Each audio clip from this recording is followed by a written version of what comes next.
Are the 49ers still the best team in the NFC? I don't know. I'll discuss that and more next on the Grant Cohn Show, live from Minneapolis.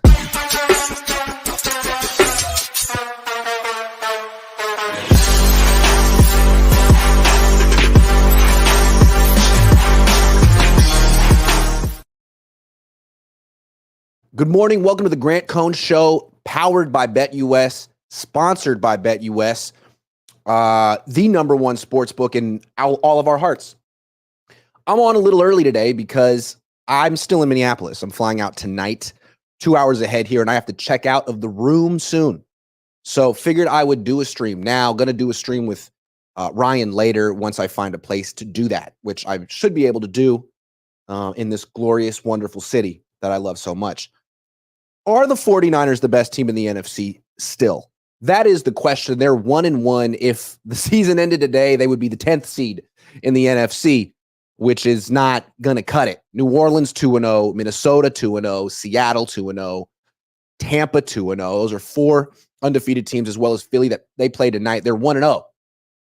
So what do we know from the Niners? What's going on with them, their offense, their defense? Let's break it down. Let's start with the head coach. He didn't coach well in this last game. He got out-coached. So what is the book on? Really, two of his last three games, he hasn't coached well. Super Bowl and this one. Similar things happened. What is the book on Kyle Shanahan? For whatever reason, Robert Saleh didn't follow it. It seemed like he was trying to do his thing. But the book on Kyle Shanahan is, well, I'm not even going to say Saleh didn't follow it because he just couldn't stop the run. The book on Kyle Shanahan is play man-to-man coverage and bring pressure. I don't think Saleh brought a lot of pressure. You got to play man-to-man coverage and bring pressure. That's what you do, and you live with the results. If you hang back and play zone, you lose. Kyle beats you, Brock beats you, Debo beats you, Kittle beats, everyone beats you. But if you play man-to-man coverage and bring pressure, you lose. Why? Because a lot of reasons. The 49ers offensive line isn't that good. 1, 2. The 49ers receivers are overrated. All of them. They don't beat man-to-man coverage quickly. Debo doesn't beat man-to-man coverage at all. Kittle is a yak guy as well. He's not going to instantly uncover against man-to-man coverage. And frankly, neither will Ayuk. Ayuk is running routes down the field. On slants and quick stuff, he's not going to be open instantly the way Wes Welker was 15 years ago, or Julian Edelman was once upon a time. So you have, first of all, you have a scheme that's more set up to beat zone than man. You have an offensive line that can't hold up that long. You have receivers who don't get open quickly. And you have a quarterback who has wheels but is afraid to use them. He could run a lot more than he does. Sam Darnold ran a lot yesterday, and it was a big difference in the game. Purdy doesn't run that much. If you play man-to-man coverage, you're really daring the quarterback to run because all those DBs are turning and chasing receivers. There's no one spying Brock Purdy. There's no one really assigned to Brock Purdy. There's no quarterback spy. That scramble is wide open if he takes it, and he doesn't. So you have a quarterback who's going to stay in the pocket and try to show his head coach that he can go through his reads and that he's a real pocket quarterback, and you have a pocket that's collapsing and receivers who aren't getting open, and a coach who doesn't necessarily do a lot to beat man-to-man coverage schematically. He's just asking his guys to win. He's not putting out patterns with man beaters, crossing routes, and the like. And so now you have a passing game that is 10th in yards per attempt and 22nd in touchdown. They have one touchdown through 2 games. One touchdown pass through 2 games. And a pick, and they should have had a second one, but they called it a fumble. So, why would you do anything else? Maybe some defenses just aren't set up to do this. It's also not what the 49ers face in practice. Their defense is a hang back, play zone, rush 4 defense. That's the kind of defense Kyle Shanahan can tear apart. It's strange that he has that as his own defense, because what gives him problems is pressure man-to-man coverage. And maybe that's why the Niners drafted Ricky Pearsall. Maybe they feel that when he's 100% healthy, he'll be the guy in the slot who can get open right now against pressure, because you have to have that option.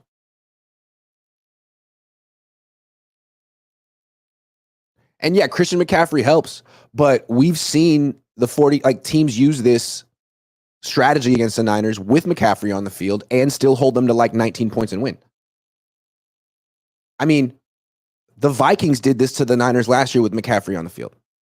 It's the same strategy. 8 in the box, man-to-man coverage, bring pressure. And the downside is, well, McCaffrey's going to get you a little bit as a receiver in that case.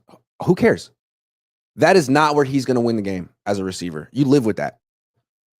The running back is never the primary option in a passing game. Teams treat him like he is, but you have to just accept that if you play that way, it's the right way to play against the Niners. And he could go for 8 catches, but those 8 catches might get 80 yards. Maybe more like 60. I mean, McCaffrey in his prime last year as a receiver went for 564 yards as a receiver, 7 touchdowns. That's not where he's going to beat you. In the passing game, like overreacting to him will make everyone else really good, as we saw last year. So shut down Ayuk, Debo, Kittle. It's doable. All you got to do is man up. Live with whatever McCaffrey's going to give you in the, the check, the swing passes and the option routes. Like, live with that. Tackle. And sort of dare Purdy to beat you with his own legs, because he won't. That's the book on the Niners right now. That's the book on Kyle Shanahan, and this is right around the time where he needs to evolve. You always have to stay one step ahead of the competition, and it seems like in the past he could. When he had McDaniel, I mean, there were so many interesting wrinkles. There was the Debo Samuel at running back. There was Raheem Mostert out of nowhere.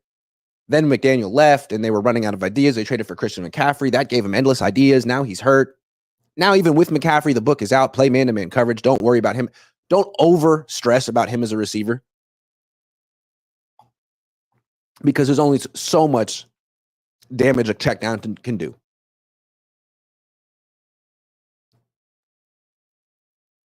So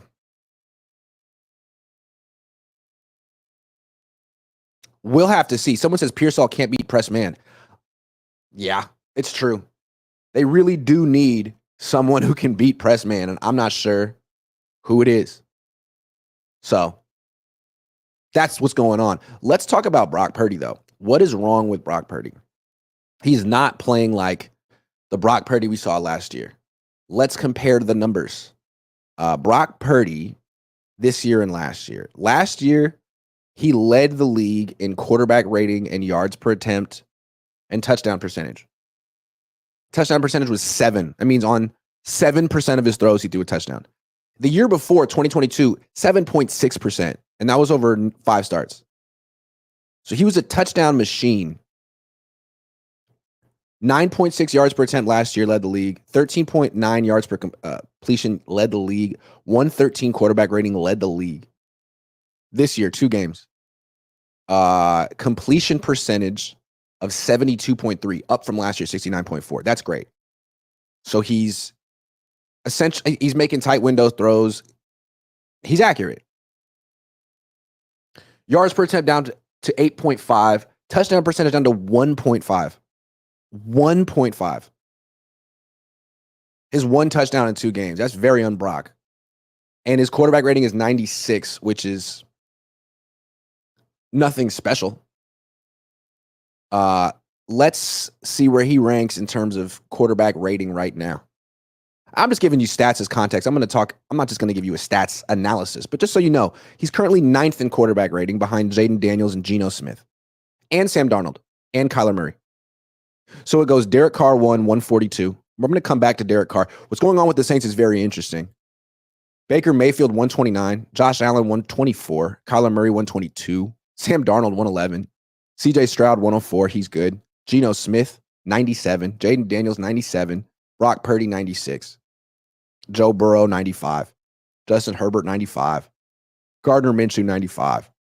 So he's right in that Joe Burrow, Jaden Daniels. I mean, you could say, hey, he's in the same area as Joe Burrow. That's great.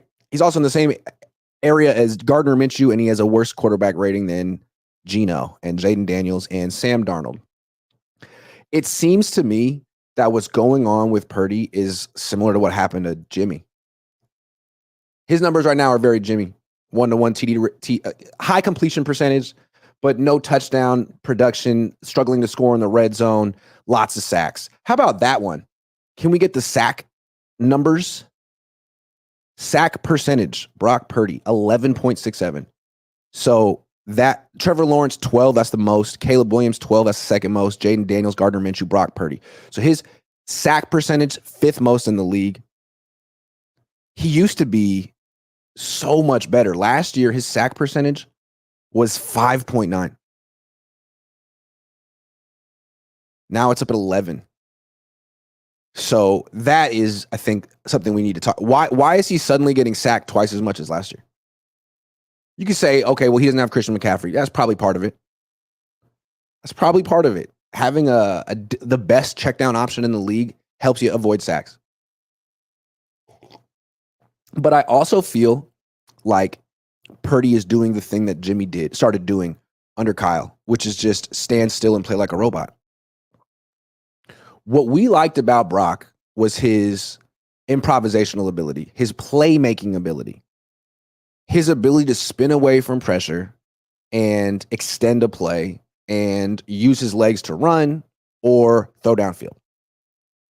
Sort of his ability to transcend Kyle Shanahan's offense, which is good. He has a good system. I mean, it's his dad's system. It's tried and true. He puts some bells and whistles on it. It works. But it's not going to get you a Super Bowl on its own. You need a quarterback who can sort of add something to it. And that was Brock. Because Jimmy had that improvisational ability before he got here, but then he tore his ACL and Kyle Shanahan slowly beat it out of him. Because Kyle doesn't seem to want his quarterbacks to ad-lib. He wants everyone to know that his scheme works every time, and if the quarterback would just freaking execute, he could prove it. So with Brock, it's like he's in this position where he's trying to get the organization to give him a huge extension next year, $65 million a year. And how is he going about proving it? Is he going off script? Is he making plays like he used to? No. It seems like he thinks the best way to show that he's elite or that he's a franchise quarterback or that he's worthy of this extension is to stand still and be a pocket quarterback and follow Kyle's directions like a robot. That didn't work out so well for Jimmy. It's not going to work out well for Brock. He's going to lose his confidence and or get injured. If you don't believe me, ask Jimmy. Go back and read Jimmy Garoppolo's Wikipedia. He was a quarterback for this team long time. He's now the backup for the Rams, but he was here. He made a lot of money. They thought he was the guy. And he might have been, I don't know. It just seems like what Kyle Shanahan does to quarterbacks. He turns them into robots. And I got some stats for you. So Brock Purdy, last year, just look at his rushing. Last year, he rushed 2.5 times a game. Year before, also 2.5 times a game. So that's his rhythm. He'll take off 2-3 times a game. Last year, he only averaged 3.5 yards per attempt. This year, he's averaging 7.5 yards per attempt. He's a good runner, but he's only scrambled 3 times in 2 games. 3 times. Gotten 2 first downs. Successful, 66% success rate. 1.5 times a game. And he said after the season that what he wanted to work on was running more. He's running less. What's interesting, you could argue one of the best games of his career, the biggest win of his career, put it that way. NFC Championship game against the Lions, down 17 at halftime, brings him back. His numbers weren't great in that game, 89 quarterback rating, but he freaking won a game that it looked like he was going to lose, and he had to do a lot, do for 267. But to me, the biggest plays that Purdy made in that game, his biggest win of his career, were on the ground. He rushed 5 times for 48 yards in that game. That's 9.6 yards per attempt. That was the difference. You know how many times Jared Goff ran in that game? None. You know why? Because he's a freaking robot.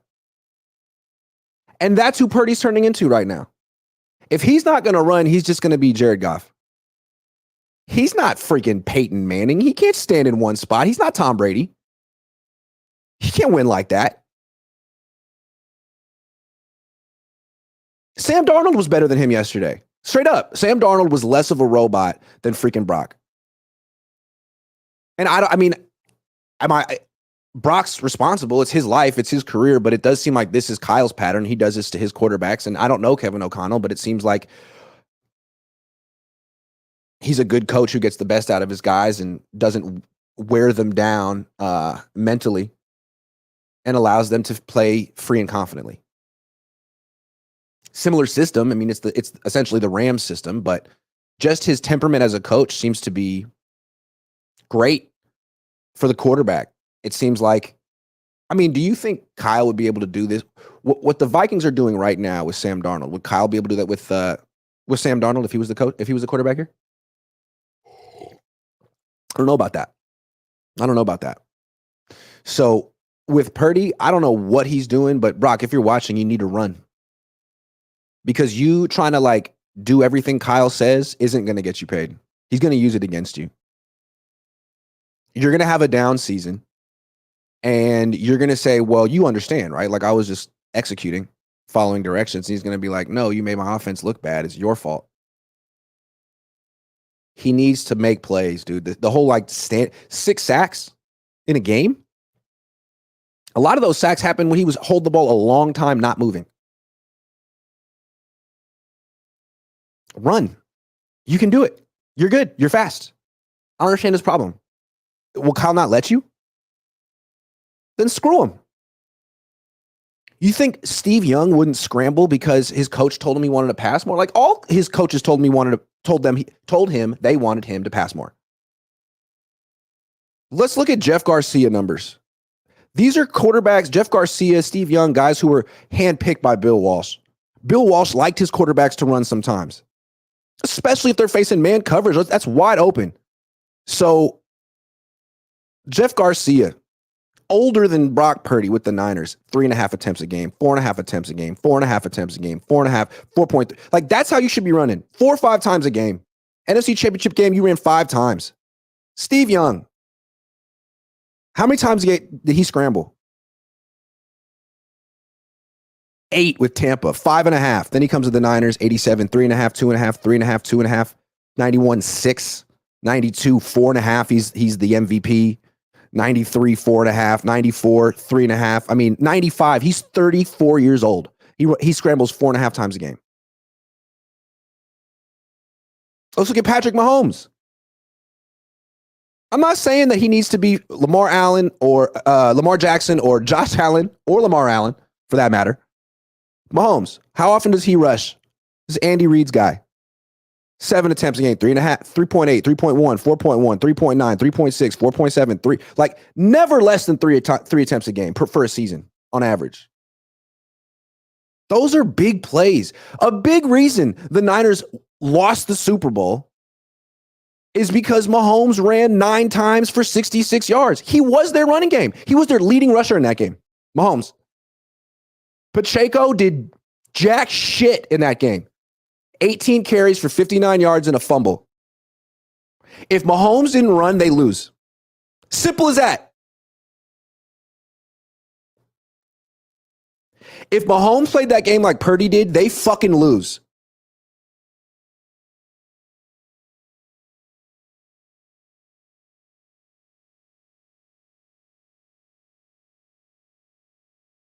So I don't know what's going on with Brock. You got to run, man. I don't know who you're trying to. I mean, I know what you're trying to do. You're trying to appease Kyle, who has a very, he wants you to play like Brian Greasy or something. Let's check out Brian Greasy. What did Brian Greasy do as a runner? Oh man, I love this game. Brian Greasy. How many times a game did you scramble, Brian? Where you at? Okay. Even Brian Greasy. Okay. Brian Greasy, 99, first year as a starter, 3.3 attempts per game. Next year, 2.9, 3.3, 2.8. Even Brian Greasy would run more than you, dude. Come on, man. You're the playmaker. Prove it. You're not going to get $60 million a year playing like Jared Goff.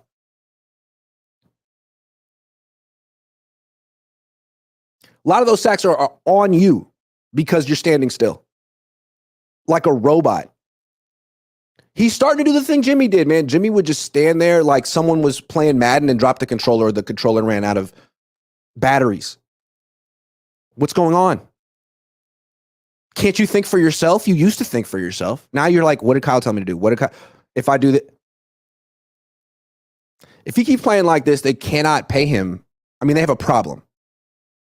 If he keeps playing like this, he's getting worse, and he's a system quarterback, and he's what all of his. Nick Wright's right about this guy. What's funny, I don't think Kyle's gonna be able to get him out of this. This is on Brock. This is Brock's burden now.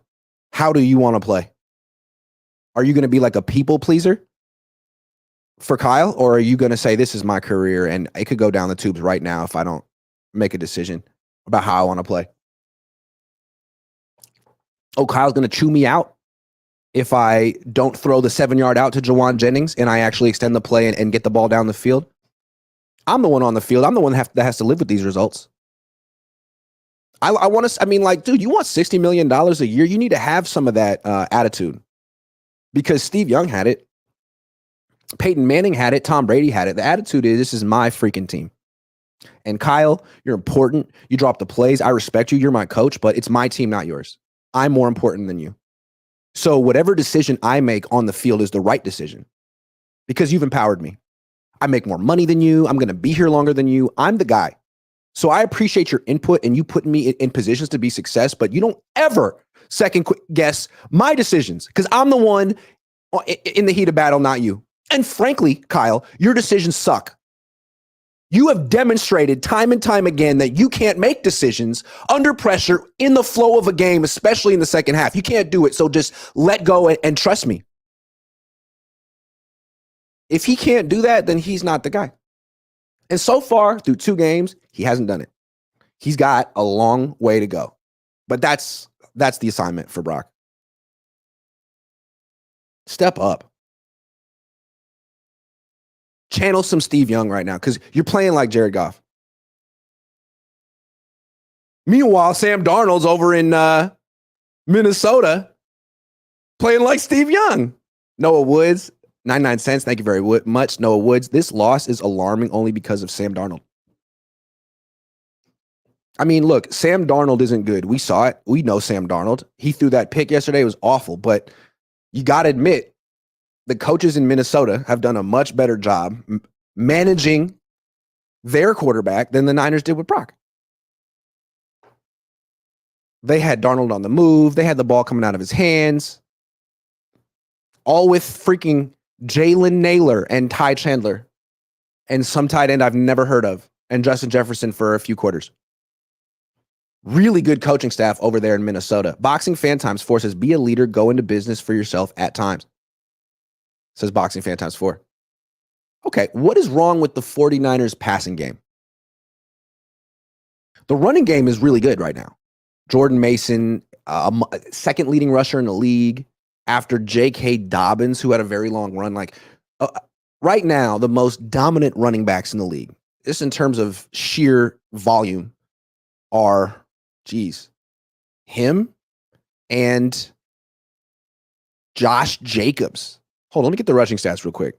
So Josh Jacobs, 248 carries, 235 yards. Jordan Mason, 48 carries, 247 yards and 2 touchdowns. So in terms of just sheer running the ball, it's hard to say anyone's better than Jordan Mason right now. Now, Alvin Kamara with the Saints, and I'm going to be talking about them extensively right now, is this year's Christian McCaffrey, going crazy. Both as a runner and as a receiver, 4 rushing touchdowns. Saints are a very interesting team. All of a sudden, Derek Carr is putting up Brock Purdy numbers from like all of a sudden, Derek Carr, who's, how old is Derek Carr? Derek Carr age 33, out of nowhere, having this career renaissance. I'd hardly even say it's a renaissance, but yeah, it's like, who the hell is this guy? Throwing to Chris Olave and freaking Alvin Kamara, all of a sudden leads the league in quarterback rating. And Alvin Kamara is like the new, I mean, he's been good before, but he's been down for quite some time. He's 29 years old. All of a sudden, oh, this is going to be the offensive player of the year? Kamara? If he stays healthy, he's the new Christian McCaffrey. Well, what's going on over there? Why are the Saints so good so far? Well, roll with me on this one. Who's their offensive coordinator? Their offensive coordinator is a young man by the name of Clint Kubiak. And this young man, who's older than me, a couple years older, was the Niners passing game coordinator last year.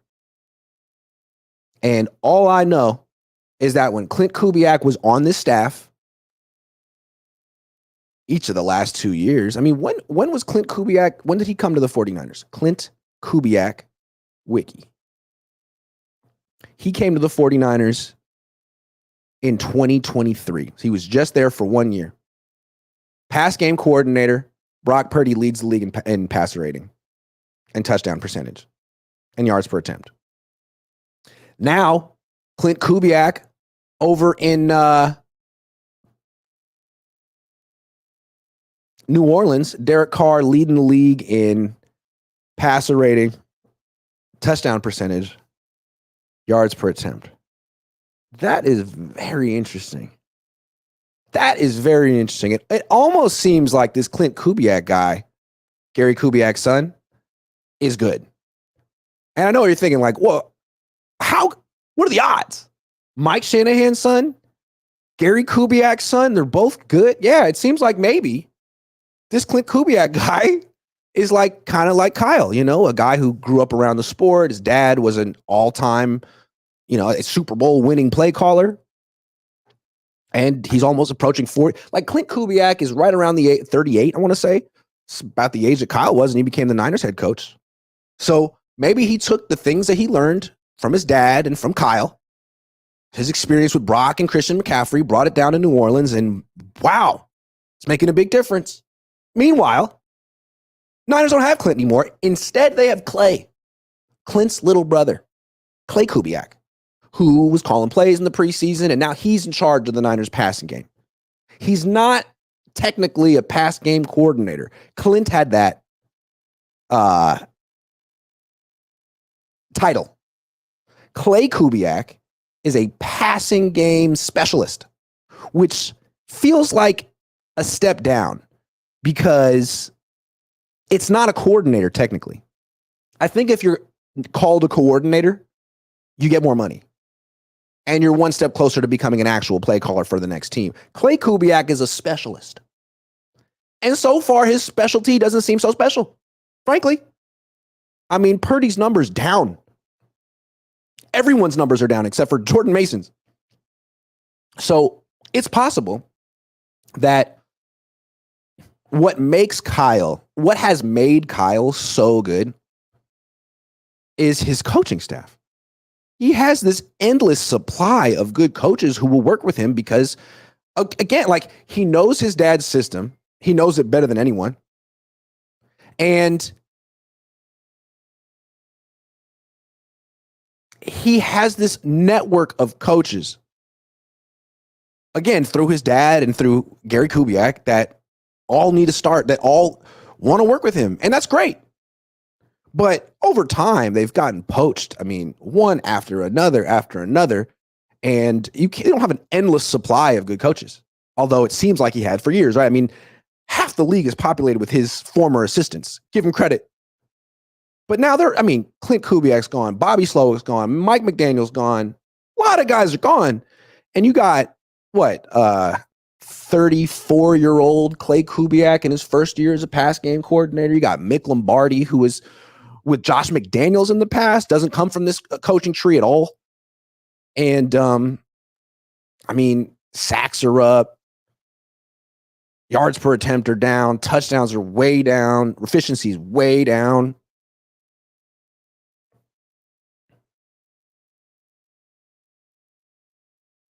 I can't prove that the Niners, maybe it's all because Christian McCaffrey's hurt. And when he comes back, Clay Kubiak will prove to be a great passing game coordinator and Brock Purdy will shoot back up to the top of the league in efficiency. But if he doesn't, it's fair to wonder how much of an impact the pass game coordinator had last year and what the drop off is from one Kubiak to the next. Because why are the Saints so good? Where the hell is this coming from? Unless that offensive coordinator is actually really good. Possible. We'll see. It's 2 games in. Maybe I'm overreacting to a small sample size, but it does feel like the Niners passing game schematically isn't particularly good. Like in that game against the Vikings, where were the easy throws? Was there one easy throw in that game? Purdy struggled. Also, he made a ton of throws into tight windows. The completions he made were all like highly contested. Does that speak well of Clay and Kyle? Is Kyle really at the mercy of Clay in this one? Is Kyle only as good as his coordinators? Does he draw up plays or does he just call them? We know he puts the scripts together. And frankly, can we talk about that? The last 2 games, the scripts have been crap. Where the hell is it? Last year, the Niners almost always scored on their first drive. So it seems like someone who was heavily involved in the creative process is gone, and there's an impact, there's an effect. Again, maybe this is all because Christian McCaffrey's hurt. I guess we'll see.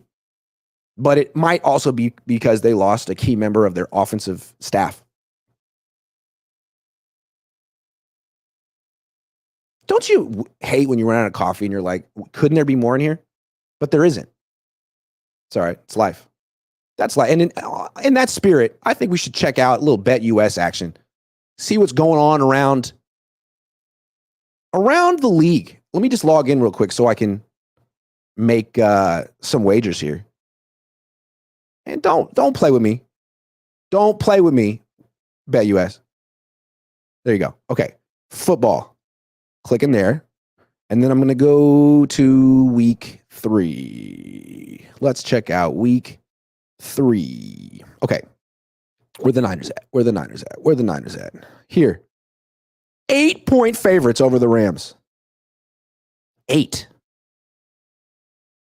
Reasons for that. The Rams just got absolutely freaking smoked by the Cardinals, and they're very banged up. 2, the Niners usually beat the Rams. 3, a home game in LA is really a home game for the Niners. 8 points, though, for an offense that really isn't clicking. I don't know about that. Now, the Rams, here's the thing.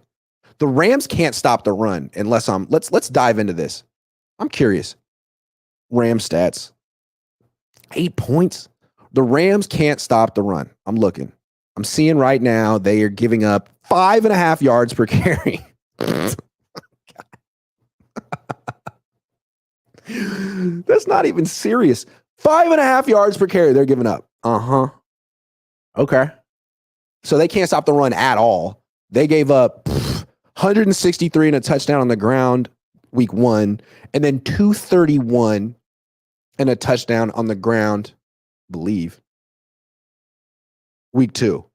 I don't know about the touchdowns, but the yards for sure. 163 week 1, 231 week 2 to Detroit and Arizona. Now you got Jordan Mason coming through. Like, I don't see how the Rams are going to stop Jordan Mason. Only thing is that the Niners don't have another running, like they want to run the ball 40 times. Arizona did that against the Rams yesterday. Niners could do it. They just don't have another running back to carry the ball. Like Isaac Guerrero can't do it, apparently. Patrick Taylor Jr. doesn't. I don't know why he's on the team.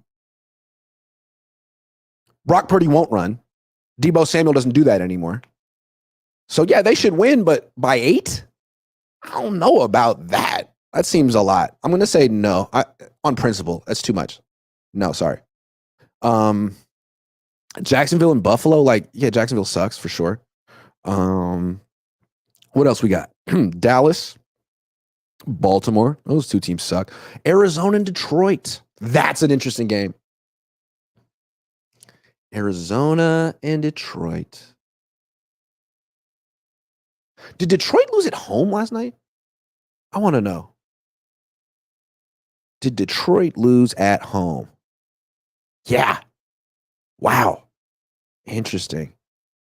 I kind of want to pick Arizona to win this game because I'm the biggest Arizona support. I'm the only person that thinks they're good. So I'm picking Arizona, not even to win, but to cover. Seattle and Miami. Yep, taking Seattle. Vegas and Panthers. Not touching that. No, I am touching that. Panthers are easy money right now. They suck. Tennessee. Green Bay. I'm taking Green Bay. I don't feel great about it though. Tampa. I don't want to. Do I really want to bet on Malik Willis to win 2 games in a row? Like, why would I want to do that? Cause I'm crazy. Denver, Tampa, 6.5. Yeah, Denver sucks. Cleveland and I'm not touching that. Chargers and Steelers. Yo, that's interesting. That is interesting. I think the Chargers go into Pittsburgh and win an ugly game. So let me put my money where my mouth is. I'm going to put $100, but they're going to limit me to whatever on each one. So whatever. The max. 100.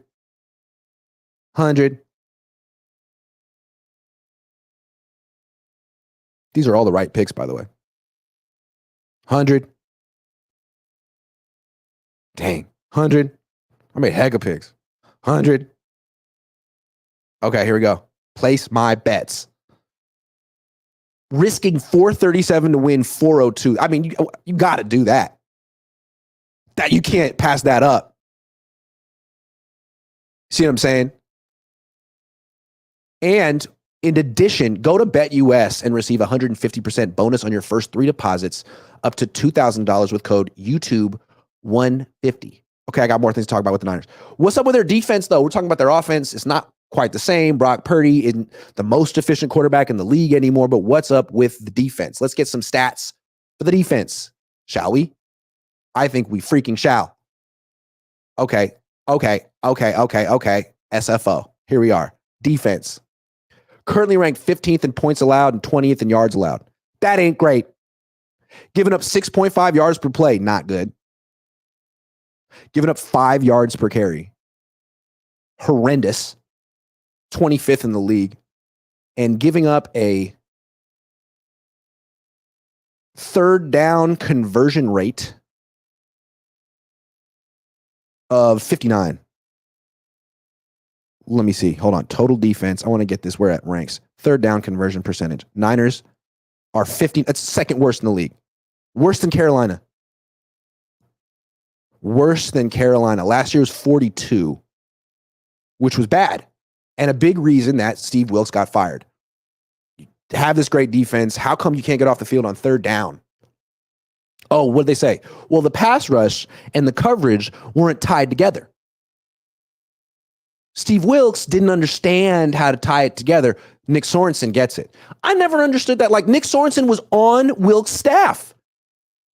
You think Sorensen had the answers and just kept them to himself the whole year and was like, Steve, you're on your own. Get fired. I'm going to take your job and then fix this thing that I could have been fixing you. Like, I'm on your team, but I'm going to hold out. Sorensen doesn't have the answers. It's getting worse. Run defense, getting worse. Third down defense, getting worse. Everything about the defense getting worse.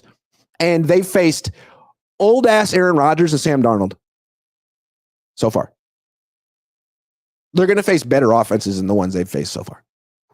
So there's a little trepidation about this Nick Sorensen, Brandon Staley, Frankenstein combination. And so far, it's fair to wonder, like, how has this made things better? The issues we saw under Steve Wilks last year are bigger issues now.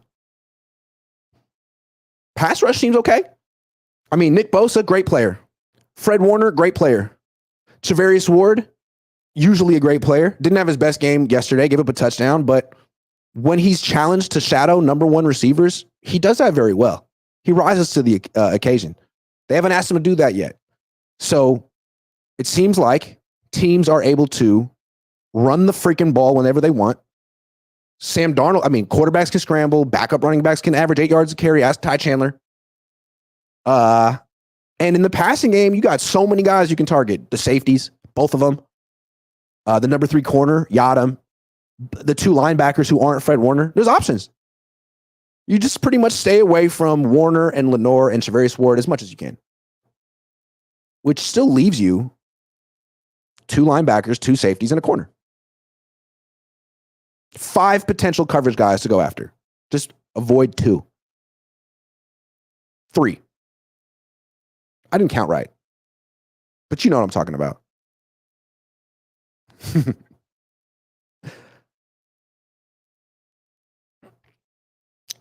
It doesn't seem like they have a bunch of creative new pressures like the Vikings have. The Vikings had a million different pressures. And after the game, Brock Purdy was caught on mic going up to Brian Flores personally and saying, man, you got some crazy schemes. You think anyone's ever going to walk up to Nick Sorensen and say that? No offense to Nick, but no. No. And it seems like that's where the league is going defensively. Like, how many teams run a version of the 49ers offense? Like, how many teams have a head coach or an offensive coordinator who is somehow connected to the Mike Shanahan coaching tree? Like 20, at least. Almost all of them.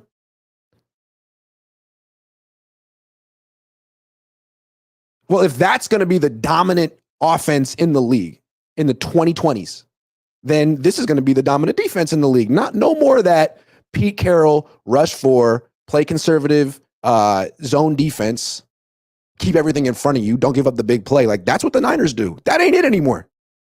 It's bring pressure. Bring pressure, bring pressure, bring pressure. As much rush 5. Because the Niners, I mean, this system struggles picking it up. They have all this motion, pre-snap motion, that it's hard to set the protection because everyone's moving on offense and defense. If it were static, they would do a better job of picking up pressure. But if they were static, it'd be tougher for them to create holes in the running game and open receivers in the passing game. So they sacrifice pass protection for unpredictability. Anyway, we're talking about defense.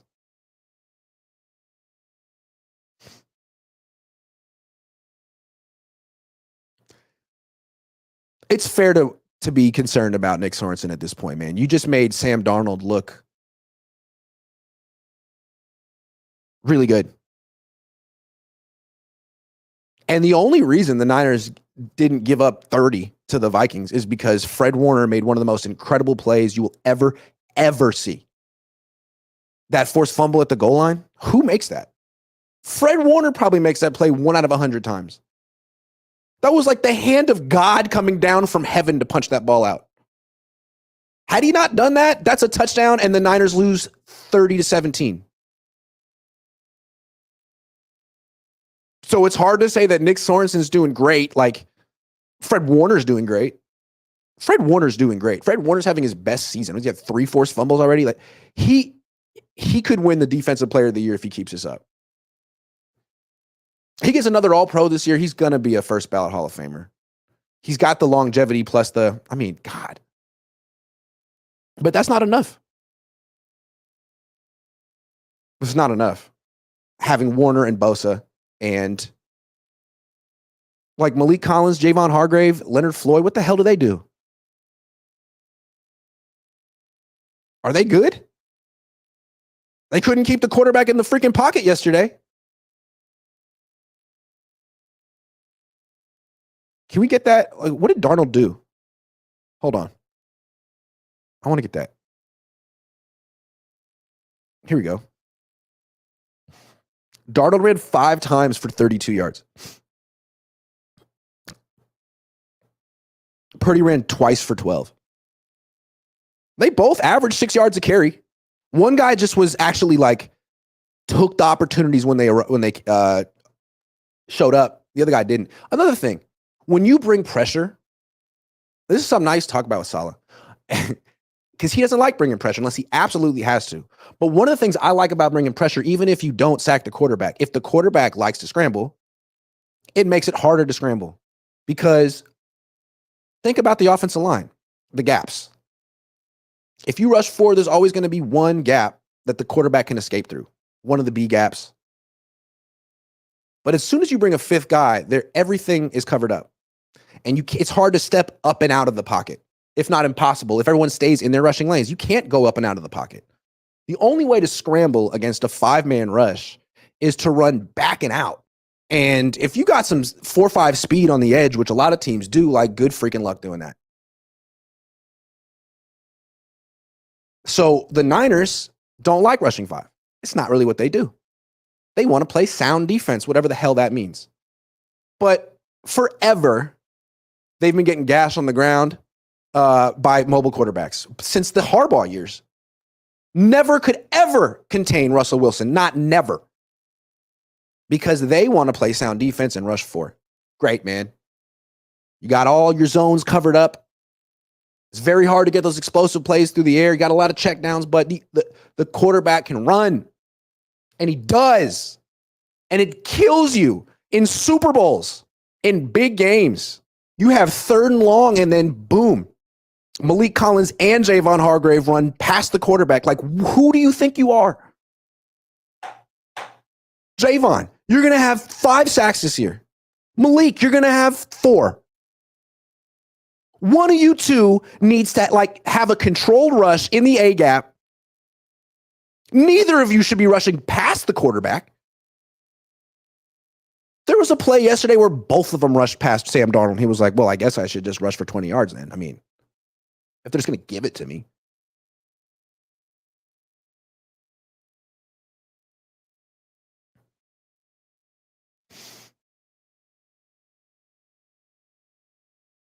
So if the defense keeps struggling like this, are they going to move Nick Sorensen from the booth, from the sideline to the booth, or are they going to do things? Because last year, Steve Wilks, I guess it was like he fell short of expectations because he took over the number 1 defense and it fell back to number 3 and wasn't great on 3rd down, and they really humiliated him. They made him move around. They would blame him after games. Oh, the pass rush and the coverage just really isn't tied together. Fired him after he did a good job in the Super Bowl because he couldn't stop him. And he couldn't stop Mahomes in overtime. There were scrambles. I mean, okay, so it was all his fault. You get rid of him, bring in someone else who makes it worse. Are you going to ignore it? You're going to fire him? Are you going to make Brandon Staley defensive coordinator? Like, it's early, but this guy should be on notice. So far, the defense has gotten worse. Statistically, it's not a good defense right now. Last thing, and then I'll take some more super chats. Let's talk about money. It's been the backdrop of the whole offseason. The IU contract, the Trent Williams contract, the Christian McCaffrey contract, and then next offseason, the Brock Purdy contract. How many of these deals actually pay off? Which players on the Niners currently getting paid big bucks? Which ones are actually earning their contract? Which ones can you say this was a really good deal? The Niners got everything and more from their investment. Debo? No. Nick Bosa? No, not yet. Javon Hargrave? Ha! No.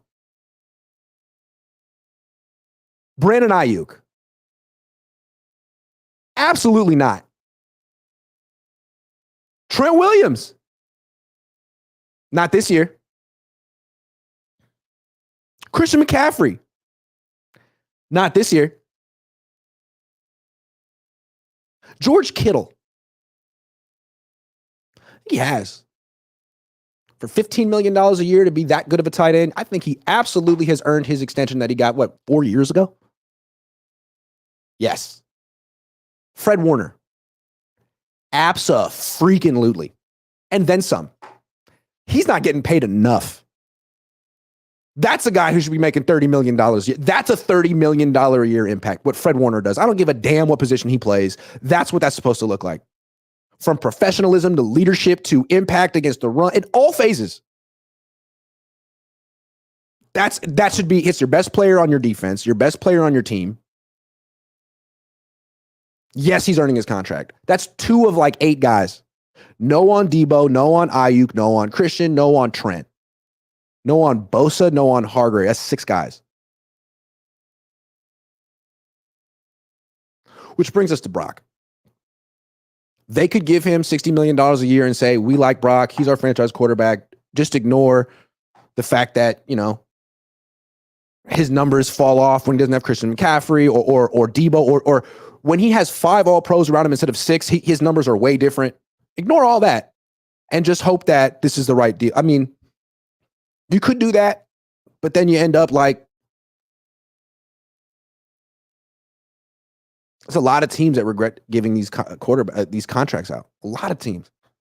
Right now, it seems like the only teams that really feel good about their quarterback contracts are Buffalo and Kansas City.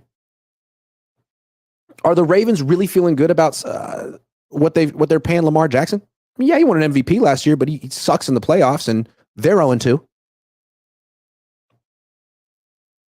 The Chargers still figuring out whether it's worth it to spend all that money on Justin Herbert. I mean, Joe Burrow's supposed to be great, but he can't stay healthy, and they just lost again. Are they 0-2? They're 0-2. So, yeah, they could give him $60 million and just become a mediocre to bad team and say, but we got our quarterback.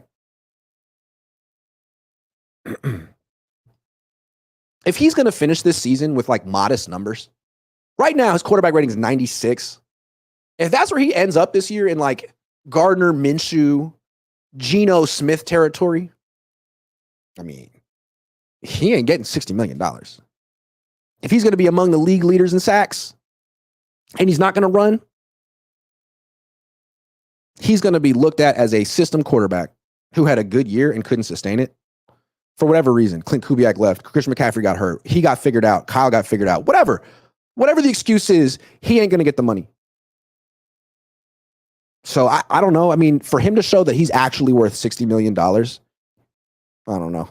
I don't think he is. I don't know what he could do.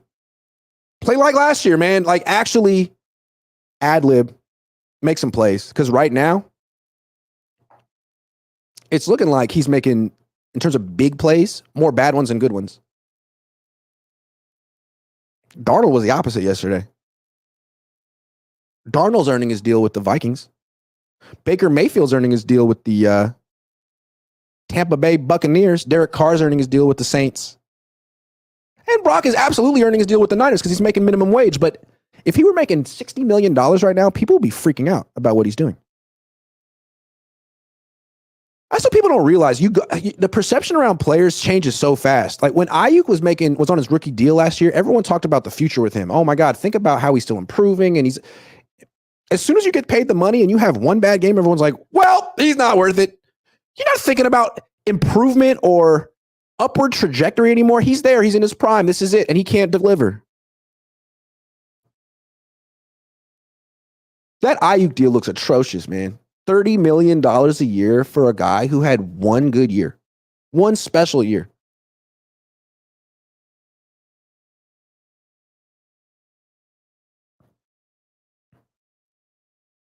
And it seems like in retrospect, his special year coincided with Christian McCaffrey being the offensive player of the year. Maybe, just maybe, a wide receiver who specializes in getting open down the field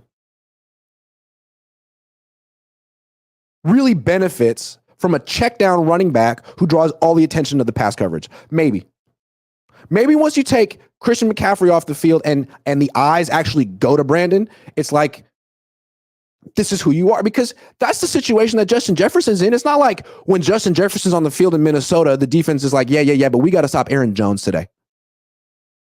Fuck Justin Jefferson. We got to stop Aaron Jones today. No. But that's how defenses approach the Niners. They're like, Brandon who? Brandon 11? I mean, the DB coach for the Chiefs couldn't even pronounce his name, called him Brandon Acko. Dave Merritt. Niners interviewed him to be their defensive coordinator. Probably should have got him, frankly. They're not worried about Brandon Ayuk, and that's why he did so well, because teams weren't worried about him. Now you give him $30 million a year, Christian McCaffrey goes down. It's like, okay, well, that's the guy. And so far, he's like MIA. The most productive receivers this year on the team in terms of quarterback rating when targeted: 1, Kittle; 2, Jennings; 3, Debo; 4, Ayuk. Those are the most expensive third and fourth options in the league, baby. Really, the Niners, I said this in the offseason, between Kittle and Jennings. You have two really good receivers who earn their freaking deals. They're giving you more than what you pay for. Two receivers. Is it really smart to spend $55 million a year on two more who can't beat man-to-man coverage? What are you paying for? What are you paying for with Brandon Ayuk? If you're paying $30 million for a receiver, it's for times like this. Oh, your running back went down? Well, that happens to every team. Running backs go down all the time. Good thing we have this legit number one wide receiver who we can throw the ball to 20 times in a game if we had to. That's not him. Can't do that. So, yeah. All these deals are going to really come back to hurt the Niners, and maybe you don't care that they're going to lose Travarius Ward and Diamondre Lenoir next year because the Niners defense wasn't that great last night, but Mr. Funny says, seems to me without the pass threat of CMC out of the backfield, it would be easier for good defense to blanket our other skill players who can't separate on their own other than BA, who is extremely rusty. Also, BA is not like separating quickly on like short routes. It's intermediate and deep. It takes time. So if he's going to be your answer, and it's like when the defense brings pressure, you got to throw hot routes. You can't wait for a guy to get 15 yards downfield. You're under pressure already. So who's getting open quick? Cowing? Shady Luke says, people forget Alvin Kamara has been an elite pass catcher ever since he's been drafted. Lack of offensive coaching after Peyton affected him. And injuries. Agree. Richie says, this loss is bad. It's showing that Kyle Shanahan still hasn't evolved from previous shortcomings like playing from behind, play design, and force-feeding Debo. Agree. Fish and Chips, member for 13 months. Thank you. Fish and Chips says, why does Kyle Shanahan comment like he wasn't at the game after? Because he's detached. Corey Soto says, early, but Purdy doesn't look like a franchise quarterback. He shouldn't need CMC to play well. Jimmy looked good without CMC. If this continues, do not extend this guy. I do think it's definitely it reflects poorly on Brock, but also Kyle. He's really been leaning on this guy for all of his ideas and productivity the last couple of years. Jeff Caravella says, Warner, Kittle, Mitch, best big contracts. Mitch, Travarius earning his too. Yes, I would say Travarius is too. How did I forget that? Blazin' Han says 49ers pass catchers got the least separation in the entire NFL week 2. That's tough. Blaming Purdy, who still put up 300 and 101 rating. It's Kyle. See, I agree with that. That part is on Kyle. The inability to get someone open, dude. Like, is that in New Orleans now? Because in New Orleans, they're getting people open. Clint Kubiak doing a great job. You're not. So Purdy did a good job as a passer to like just complete some passes despite having no one open. But you are responsible for a lot of these sacks. Yes, they're coverage sacks. Yes. But against man-to-man coverage, you got to run. You got to run more than twice. Have to. You should never run fewer than 3 times in a game, man. Especially if you're losing. You can't go out like that. Herbie Holland. Nick Bosa contract worse. He does nothing to change the game. He's not TJ Watt or Max Crosby. He's not Fred Warner either. He's making a lot more money than Fred Warner, which is wrong. Anyway, that's it. I got to check out of this hotel like now. I'll find another place to set up, do my work for the day, and stream at Ryan in a couple of hours. So thanks for watching. And